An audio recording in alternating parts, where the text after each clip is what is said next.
That's the problem with the celebrity today, is that if you lose your character, if you lose your credibility, and I don't even want to use the word credibility, I think it's something else, that it really ruins not only you yourself, but it ruins the characters that you portray down the road. Now, okay, this is interesting. We just got some new information in here from the CDC. So if any of you have been tracking on the East Coast, notably most in Pennsylvania and in the Florida areas, you will have heard about an infection that they are calling PACE. CDC, I believe, discovered this infection, and things had gotten a little bit out of hand.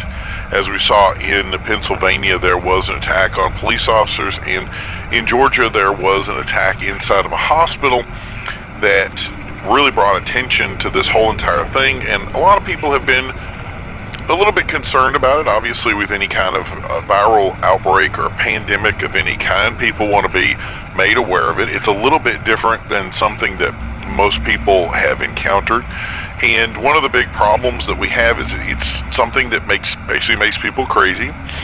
And one of the big problems we had was how this was transmitted, how these people were getting infected. Originally, it was said that it was a drug interaction. Later on, it was contact with the ill.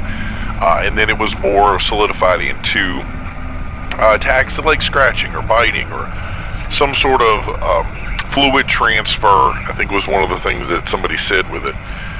But those things have not been really clear, and I think it's brought into question, how far this has spread, and people get genuinely concerned. Like I said, it's important to be concerned about the health and wellness, or at least in the area that you live.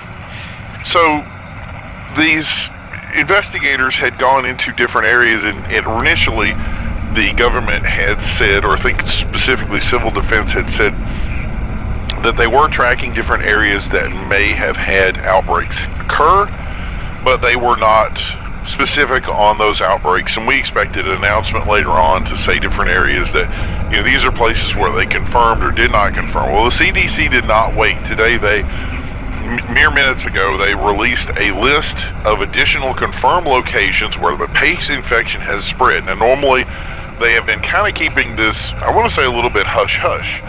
This is being held it's a complete 180, very public, very outstated. CDC said it is important to get this information out to all our listeners, which is why we're interjecting into a celebrity program to discuss it.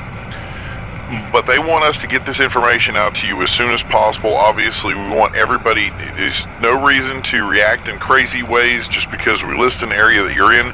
Make sure you contact your local health professionals and see if this is an area that affects you. It may, even with it being on the list, it may not. So it's important for you, the individual, to do the necessary research. But again, the CDC has stressed, now we're going to bring this information to bear. We want everybody to know we did this investigation, and these are the areas that actually came back as having people who were infected with this PACE infection, and these areas, these cases were positive. In other words, they did happen, and you should be aware of it. What's the next area that we need to be concerned with? I think that's important. So if you have people in the room that are not hearing this broadcast, I think it's important to bring them in so that they can hear this, and we can go over the full details. And I'm gonna start with it right now. And because some of this you're gonna know, others is gonna be brand new. So, okay, so the first area, Pennsylvania, directly eastern and western areas. So Philadelphia, Pittsburgh. There is National Guard in Harrisburg right now. There is, the state itself is under a emergency protocol to deal with the situations that they have in those areas. We were told that certain areas of the rural places of Pennsylvania were actually dealt with, and that they would clean things out. From the report we're seeing here, I think a lot of that is accurate. A lot of the western areas in Pennsylvania do look like they've not only seen positive, but still effectively have active cases now. The eastern part of Pennsylvania does seem a little bit more clustered together, in the lower area. So much of that middle area in Pennsylvania seems completely clear, and that's nothing, I don't think that's much to be concerned about or how that's going to move along in the future. But if you're in those middle areas of Pennsylvania, you should be okay. Multiple areas in New Jersey. New Jersey is basically a yellow place on the map. The entirety of New Jersey, other than maybe the northern portion of it, both had positive and active cases residing in that area. So if you're in New Jersey, there are places that you just want to be aware. Again, any of this stuff that we're coming in, you just don't be aware of what the situation is, what to look out for, sick people, people who are unresponsive. A lot of this stuff is general information. I hope now, we haven't even been in the first 48 hours and we're seeing this go as far as it has. New York City itself, New York City proper, is definitely filled.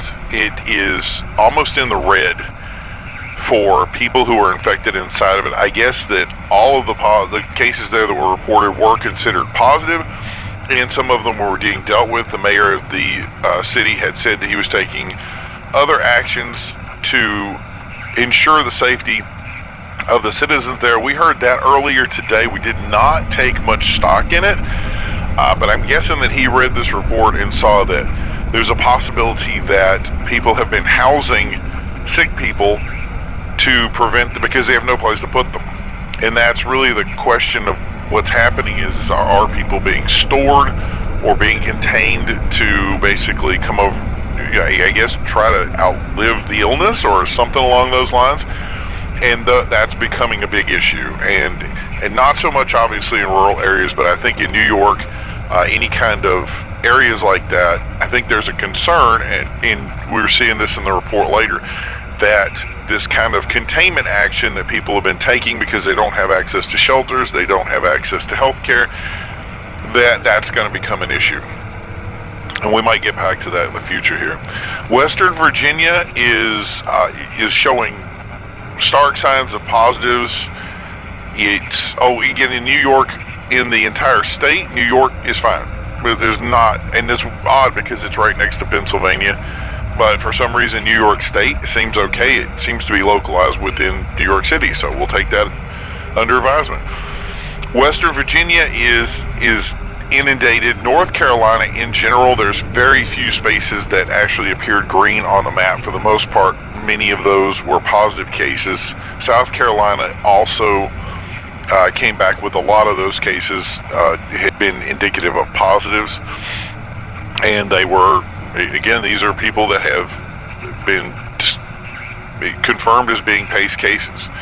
North and South Georgia, most of the center of the state seems to be fine, which that isn't too shocking. Again, northern Georgia was an area that was initially reported, as well as southern Georgia.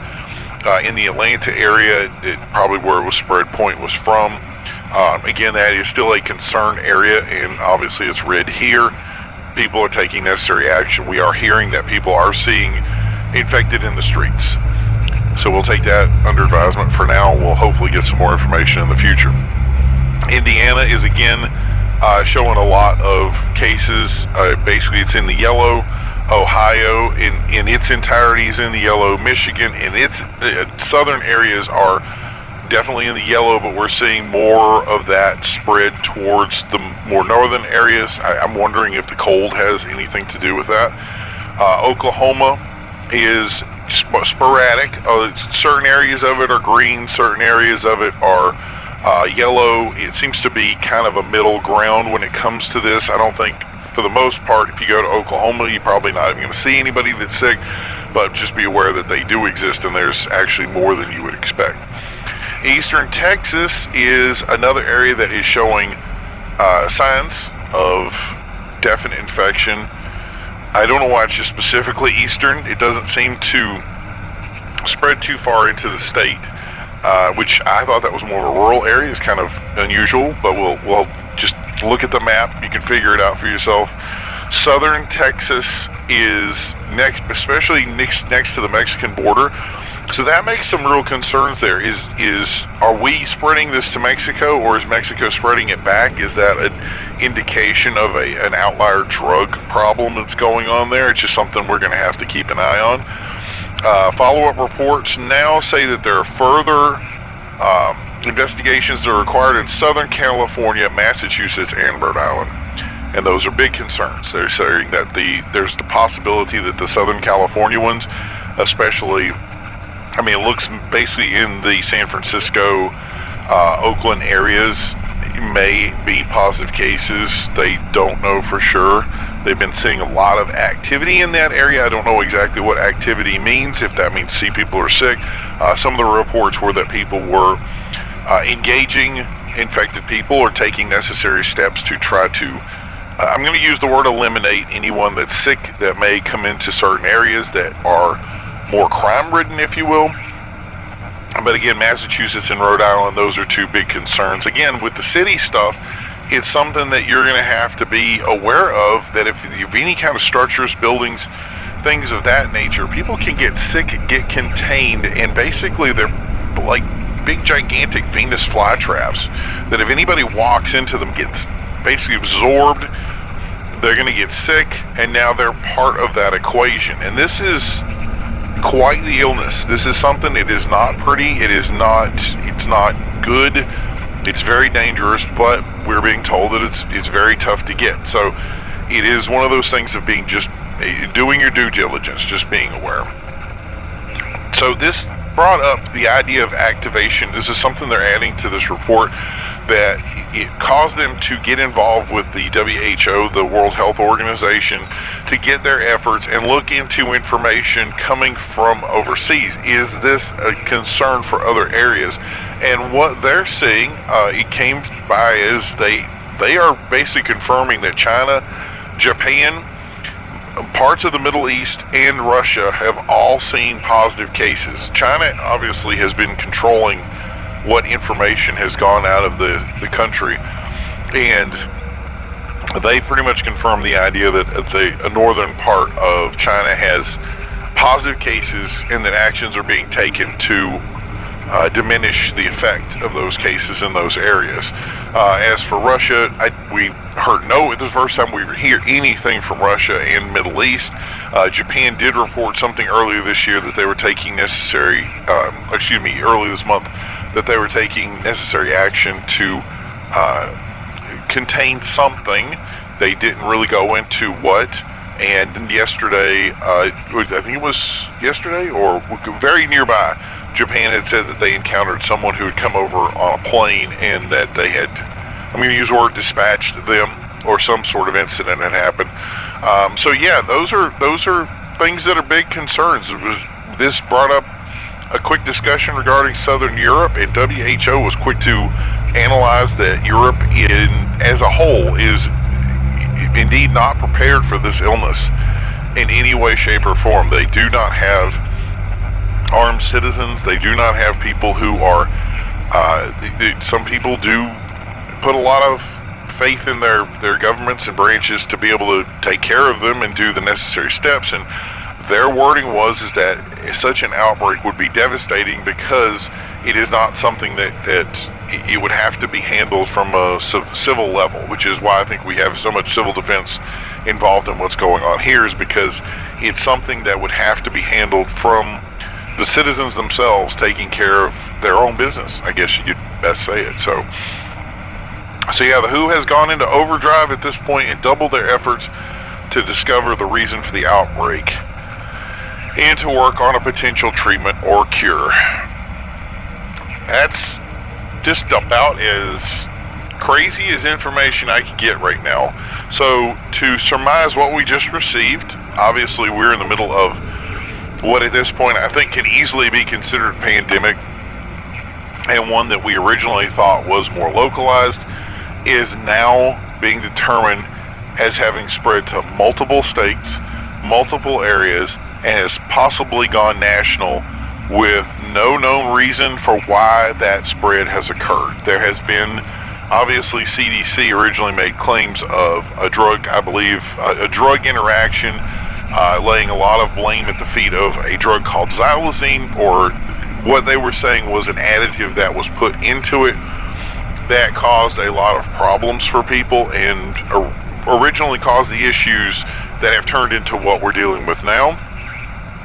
But that there was a lot of doubling back on that and saying that this is spread. Now, from what we're hearing and reading here, it's only been 12 to 24 hours, I believe, is the we're not even into the 48-hour mark here, and we're already seeing a spread that has gone globally, and that's very concerning. How is this spread happening? Is it just a drug that finally made it from one place to the other? And what's happening is there are sick people that are basically coming out of the gutters that have had this problem, and now they're going in and infecting people in general mass populations, that people are not realizing that they're being infected, or they're being scratched, or being hurt, or something is happening in a way that is getting them sick.